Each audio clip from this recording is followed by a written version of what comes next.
Hello students, welcome to my class. এই ভিডিওতে আমি আলোচনা কৰিম 2.2 এক্সাৰসাইজৰ কোৱেশ্চন নম্বৰ 1 অৰ 3 আৰু 4 ইয়াৰ আগৰ ভিডিওত কোৱেশ্চন নম্বৰ 1 আৰু 2 কৰিছিলো নিশ্চয় তোমালোকে চাইছা চাগে নাইছো যদিও কোনো কথা নাই মই এই ভিডিও ডেসক্ৰিপচন বক্সত লিংকটো দি দিম তোমালোকে নিশ্চয়কৈ চাই লবা ভেৰি ইম্পৰ্টেন্ট কোৱেশ্চন এইবোৰ তো আজি আলোচনা কৰিম কোৱেশ্চন নম্বৰ 1 অৰ 3 আৰু 4 তো কোৱেশ্চনটো প্ৰথমতে লিখি ললো ইয়াতে আছে 6x² - 3 - 7x তো সলিউশন স্টার্ট করিম আগতে আমি ইয়াক আদর্শ ঠাসত লিখিলম অর্থাৎ x² এর পিছত 7x2 আহিব 6x² তাৰপিছত -7x তাৰপিছত -3 ধ্ৰুবক পদটো সদায় শেষত আমি লিখিম তো এটো আমি লিখিব লাগিব 6x² - 7x - 3 এই ধৰণৰ লিখাটো কয় আদৰ্শ ঠাসত থকা ঠিক আছে ইয়াৰ শূন্য নিৰ্ণয় কৰিব লাগে গতিকে আমি ইকুৱেলছ 0 দিম এতিয়া আমি ইয়াক মধ্যম পদ বিভাজন কৰি সমাধান কৰিবলৈ চেষ্টা কৰিম অৰ্থাৎ x ৰ মান উলিয়াবলৈ চেষ্টা কৰিম এটো এটা দ্বিঘাত সমীকৰণ হয় গতিকে শূন্য দুটা ওলাব অৰ্থাৎ x ৰ মান দুটা ওলাব ঠিক আছে তো আমি মধ্যম পদ বিভাজন কৰিবলৈ হলে অৰ্থাৎ উৎপাদক বিশ্লেষণ কৰিবলৈ হলে x² ৰ লগত যেটো সহগ আছে আৰু ধ্ৰুবক পদ যেটো আছে এই দুটা আমি পূৰণ কৰি চাম 6 3 গুণ 18 হয় হয়নে আকৌ 18 মানে 9 দুগুণো আমি 18 হয় হয়নে স্ক্রিনত অহা নাই 9 দুগুণ 18 পাও গতিকে এতিয়া আমি 9 ৰ পৰা 2 বিয়োগ কৰিলে আমি 7 পাও যেহেতু আমাক 7 লাগে মধ্যম পদ ইয়াতে যেহেতু 7x আছে 7 লাগে এই উৎপাদক এটা আমি যোগ বিয়োগ কৰি আমি মাজৰ পদটো বনাব লাগে ঠিক আছে তো 6 যোগ 3 9 হয় 6 ৰ পৰা 3 গলে 3 হয় গতিকে এটো দি আমি এই জুৰেৰে আমি বনাব নোৱাৰো এই দুটাৰে আমি বনাব পাৰো 9 দুগুণ 18 হয় 9 ৰ পৰা 2 বিয়োগ কৰিলে 7 হয় ঠিক আছে গতিকে ইয়াত লিখিম 6x² আৰু 7 ৰ ঠাইত লিখিম 9 বিয়োগ 2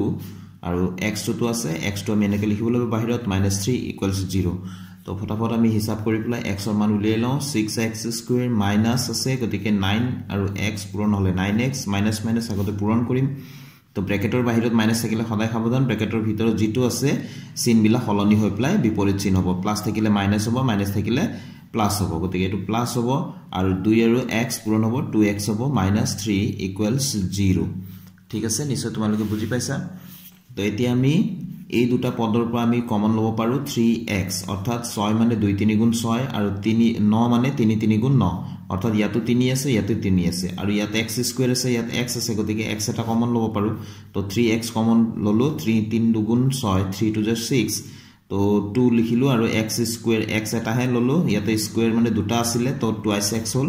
মাইনাস 3 3 গুণ 9 এটা x আছিল বাহিৰত লিখিলোৱে গতিকে 2x - 3 তো এই দুটাৰ পৰা একো কমন নাহিলে আমি এক কমন লম যেহেতু প্লাস আছে +1 কমন ললো তো 1 কমন ললে যেনেকৈ থাকিব যেনেকৈ আছে তেনেকৈ থাকিব 2x - 3 = 0 প্ৰথম ভাগটোৰ লগত পিছৰ ভাগটো মিলিবই লাগিব এতিয়া এইখিনিৰ পৰা আৰু এইখিনিৰ পৰা 2x - 3 দেখি আছো গতিকে 2x - 3 আমি কমন ললো তো ইয়াত লিখিম 2x - 3 এফালে লিখিম এটো 3x টো থাকিলে আৰু এফালৰ পৰা +1 টো থাকিলে ঠিক আছে ইকুৱেলছ আমি 0 দিম তো এতিয়া লিখিম 2x - 3 = 0 কাৰণ এই ভাগটো আৰু এই ভাগটো পূৰণ হৈ 0 হৈছে গতিকে এই ভাগটো হয়তো শূন্য নহলে এই ভাগটো ইকুৱেল টু শূন্য গতিকে আমি লিখিম বা 3x + 1 = 0 মধ্যম পদ অকমান তোমালোকে ক্লাস 9 তে পাইছিলা মধ্যম পদ বিভাজন কেনে কৰিব লাগে তো 2x = আমি 3 লিখিম এতেকে ইয়াৰ পৰা আমি x ৰ মানটো উলিয়াই লওঁ এতেকে x হ'ব 3/2 ইয়াতে 2 যেহেতু পূৰণ হৈ আছে ই হৰত যাব একেদৰে আমি ইয়াৰ পৰা কৰিম 3x = ইফালে গল -1 এতেকে x = -1/3 তো শূন্য দুটা পাই গলো 3/2 আৰু -1/3 তো শেষত লিখি দিলো এতেকে শূন্য দুটা 3/2 আৰু -1/3 এতিয়া আমি সত্যাপন কৰিম তো সত্যাপনত প্ৰথমতে লিখিলো শূন্য দুটাৰ যোগফল শূন্য দুটা কি আছিলে 3/2 আৰু আছিলে -1/3 এই দুটাৰ আমি যোগ কৰিম হয়নে যোগ কৰি আমি কি পাম আমি কি পাব লাগে আমাৰ দ্বিঘাত বহুপদটো আছে 6x² - 7x - 3 আমি যদি এটো আমাৰ যেটো স্ট্যান্ডাৰ্ড ফৰ্ম আছে দ্বিঘাত সমীকৰণৰ আৰ হেতু x² + bx + c ইয়াৰ লগত যদি আমি তুলনা কৰো তেনহলে শূন্য দুটাৰ যোগফলটো আছিল ফৰ্মুলা মতে আমাৰ আলফা + বিটা যদি শূন্য দুটা যদি আলফা আৰু বিটা ধৰা যায় শূন্য দুটাৰ যোগফলটো কি হয় -b/a এতিয়া যদি চাও b ঠাইত কি আছে -7 আছে আৰু a অৰ্থাৎ a ঠাইত কি x² সহগ a মানে হৈ গল x² সহগ ইয়াত x² সহগ কি আছে 6 ঠিক আছে তো minus b by a কি হৈ যাব minus 2 তো আছে ফর্মুলা মতে আৰু b মানে কি আছে ইয়াতে minus 7 হয়নে তো আমি minus 7 আৰু a মানে কি আছে ইয়াতে a এর ঠাইত এটো 6 আছে গতিকে আমি পাব লাগে minus 7 by 6 এইটো আমি পাব লাগে ঠিক আছে এতিয়া আমি হিসাব কৰি চাওঁচোন ইয়াত পাও নে না পাও তো আমাৰ লসাগু হৈ যাব 2 3 গুণ 6 ঠিক আছে তাৰপিছত এটো 2 ৰে লসাগুক আমি হৰেৰে লসাগু হৰণ কৰিম 3 বাৰ যাব আৰু 3 3 গুণ 9 হ'ব আৰু প্লাস মাইনাস এটো মাইনাসে লিখিলো 3 আকৌ এই হৰেৰে ইয়াত লসাগু হৰণ কৰিম দুবাৰ যাব 2 গুণ 2 তো আমি পালো ইয়াতে 7 by 6 ক আমি লিখিব পাৰো এটো যেহেতু যোগ 7 by 6 মানে কি প্লাস আছে ইয়াতে নহয় জানো একো চিন নাই মানে তো মাইনাস মাইনাস মানে প্লাস হৈ যাব মাইনাস মাইনাস 7 by আমি 6 লিখিব পাৰো মাইনাস মাইনাস মানে প্লাস গতিকে 7 by 6 মানে আমি লিখিব পাৰো মাইনাস মাইনাস 7 by 6 গতিকে আমি পাই গলো যে মাইনাস ইয়াত আমি লিখিম যে x ৰ সহগ by x স্কয়াৰ ৰ সহগ 6 মানে x স্কয়াৰ ৰ সহগ গতিকে এটো আমি সত্যাপন কৰি দিলু যে শূন্য যি দুটা পাইছিলো সেই দুটা যোগ কৰিলে আমি ফৰ্মুলা মতে যি হয় হেতু আমি পাম 7 by 6 বা minus 7 by 6 তো minus এটো minus 7 মানে x ৰ সহগ আৰু 6 মানে x স্কয়াৰ ৰ সহগ এটা শূন্য দুটাৰ পূৰণফলটো কৰি চাও আকৌ আমি এইটোলে আহিলো শূন্য দুটাৰ পূৰণফল অৰ্থাৎ আলফা ইনটু বিটা শূন্য দুটা যদি আলফা আৰু বিটা ধৰা যায় তো আলফা ইনটু বিটা অৰ্থাৎ শূন্য দুটাৰ পূৰণফলটো কি হ'ব ফৰ্মুলা মতে c by a এইবিলাক তোমালোকে মনত ৰাখিব লাগিব দ্বিঘাত বহুপদ এটাৰ শূন্য দুটাৰ যোগফল -b by a তো মাইনাস এটো b মানে কি x ৰ সহগ আৰু a মানে কি x স্কয়াৰ ৰ সহগ আৰু শূন্য দুটাৰ পূৰণফল মানে alpha into beta equal to c by a c মানে কি ধ্ৰুবক পদ ইয়াত কি আছে -3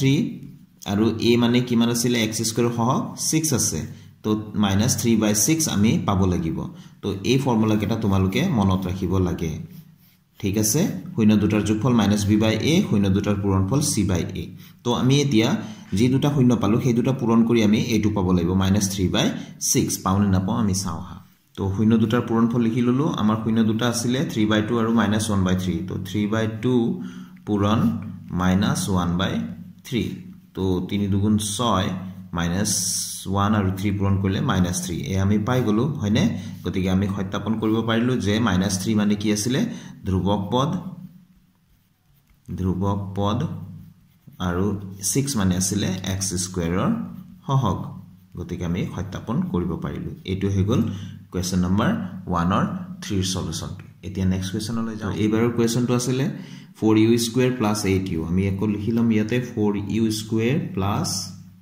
8u ইকুৱেলছ আমি 0 দিব লাগিব যেহেতু শূন্য নিৰ্ণয় কৰিব লাগে ইয়াত আমাৰ দুটাহে পদ আছে মানে আমাৰ ধ্ৰুবক পদটো নাই ঠিক আছে u স্কয়াৰ আৰু u2 আছে আগতে x স্কয়াৰ আৰু x জেন হক ইয়াতে u আছে গতিকে আমি u স্কয়াৰ বুলি মাতিম 4u স্কয়াৰ + 8u আমাৰ ধ্ৰুবক পদটো নাই গতিকে এই দুটাৰ পৰা আমি কমন লব পাৰো 4u তো ইয়াতে u স্কয়াৰ আছে কাৰণে u আমাৰ থাকিব আৰু 4 দুগুণ 8 u2 তো বাহিৰত গলেই গতিকে u + 2 হ'ব ইকুৱেলছ 0 ঠিক আছে তো আমি এটোত লিখিব পাৰো 4u ইকুৱেলছ 0 বা u + 2 equals 0 ইয়াৰ পৰা আমি লিখিব পাৰো u equals 4 to যেহেতু পূৰণ হৈ আছে হৰত যাব 0 by 4 এতেকে u equals ইয়াত পাম আমি 0 আৰু ইয়াৰ পৰা আমি পাই গলো u equal -2 তো এটা শূন্য পালো এটা -2 পালো এতিয়া আমি লিখি দিম এতেকে শূন্য দুটা 0 আৰু -2 এতিয়া আমি সত্যাপন কৰিম তো আমি ফৰ্মুলা মতে কি হয় আগমতে আমি চাই লওঁ তো আমাৰ যদি আদৰ্শ ঠাসটো আমাৰ এটো দ্বিঘাত বহুপদৰ আদৰ্শ আৰ হেতু x স্কয়াৰ + bx + c আৰু আমাক দিয়া আছে 4u স্কয়াৰ + 8u গতিকে ইয়াত ধ্ৰুবক পদটো নাই এই দুটা পদ আছে স্কয়াৰ থকাটো আৰু x থকাটো এটো আছে কিন্তু ধ্ৰুবক পদটো নাই গতিকে ইয়াতে আমি যদি শূন্য দুটাৰ পূৰণফল যদি লওঁ সৰি যোগফল আলফা + বিটা শূন্য দুটাৰ যোগফল আমাৰ ফৰ্মুলাটো হৈ গল -b by a তো এটো ক্ষেত্ৰত b আছে ইয়াতে 8 b ৰ ঠাইত আৰু a ৰ ঠাইত আছে 4 তো -b মানে 8 আৰু a মানে কি আছে 4 তো ইয়াতে 8 by 4 আমি পাব লাগিব পিছত আমি যেতিয়া শূন্য দুটা যি দুটা পাইছো সেই দুটা যোগ কৰিলে ঠিক আছে তো এতিয়া আকৌ শূন্য দুটাৰ পূৰণফল আলফা ইনটু বিটা মানে আছিল -c by a c মানে আছিল ধ্ৰুবক পদ ইয়াত যেহেতু ধ্ৰুবক পদ নাই অৰ্থাৎ ইয়াতে কি আছে শূন্য আছে তো আমি পাব লাগিব সৰি এটো মাইনাস নহয় আলফা ইনটু বিটা শূন্য দুটাৰ পূৰণফল হৈ গল c বাই a তো c মানে ইয়াতে কি আছে শূন্য একো নাই মানে শূন্য a মানে কি আছে 4 আছে গতিকে আমি 0/4 আমি উলিয়াব পাৰিব লাগিব ঠিক আছে তেতিয়াহে আমাৰ সত্যাপন হ'ব এখিনি মই এনে বুজিবৰ কাৰণে কৰিছো তোমালোকে নকৰিলো হ'ব কিন্তু এই ফৰ্মুলা কেটা তোমালোকে জানিলে এনেকে উলিয়াই লৈ প্লাই তোমালোকে তালত তুলনা কৰি লব পাৰিবা ঠিক আছে এতিয়া আমি শূন্য দুটাৰ যোগফল উলিয়াই লওঁ তো 0 প্লাস মাইনাস 2 শূন্য দুটা 0 আৰু মাইনাস 2 পাইছিলো গতিকে 0 টো বাদ দিলো প্লাস মাইনাস কি হ'ব মাইনাস 2 পালো তো মাইনাস 2 আমি লিখিব পাৰো minus 8/4 কাৰণ 4 দুগুণ 8 হয়নে তো আমাৰ minus 2 এ থাকিব গতিকে আমি এই ধৰণেও লিখিব পাৰো minus 2 মানে কি লিখিব পাৰো minus 8/4 তো আমাক যি লাগিছিল হেতু পাই গলো অৰ্থাৎ minus 8 মানে কি আছিল ইয়াতে x টো নহয় ইয়াতে u ৰ সহগ লিখিম আমি u ৰ সহগ এটো ফৰ্মুলাৰ minus 2 লাগিবই এটো minus 2 আমাৰ ফৰ্মুলা মতে আহিছে আৰু 8 মানে u ৰ সহগ আৰু 4 মানে u স্কয়াৰৰ সহগ তো আমি লিখিম u ৰ সহগ বাই u স্কয়াৰৰ সহগ যেহেতু ইয়াত x নাই গতিকে x লিখিব নোৱাৰো হৈ গল আকৌ শূন্য দুটাৰ পূৰণফল শূন্য দুটা আছে আমাৰ 0 * -2 তো 0 ৰ লগত যি পূৰণ কৰো আমি 0 পাম গতিকে আমি 0 টুক আমি 0/4 লিখিব পাৰো অৰ্থাৎ 0 মানে হৈ গল ইয়াতে ধ্ৰুবক পদ যেহেতু ধ্ৰুবক পদ নাই গতিকে শূন্য ধ্ৰুবক পদ আৰু 4 মানে ই স্কয়াৰৰ সহগ গতিকে আমাৰ সত্যাপন কৰা হৈ গল নহয় জানো নিশ্চয় তোমালোকে বুজি পাইছা অতি সহজ আছিল শেষত লিখি দিব পাৰো আমি সত্যাপন কৰা হল নিলিখিলো হল সত্যাপন কৰা হল আমি লিখি দিব পাৰো নিলিখিলো হল যেহেতু ইয়াত সত্যাপন বুলি আমি লিখি থৈছো ঠিক আছে তো নিশ্চয় অংক দুটা তোমালোকে বুজি পাইছা অতি সহজ আছিল হয়নে তো আজিৰ ভিডিওটো মই ইয়াতে সামৰিছো ষ্টুডেন্টস নেক্সট ভিডিওত আকৌ লগ পাম নতুন কোৱেশ্যনৰ সলিউশনৰ সৈতে thank you students keep watching my channel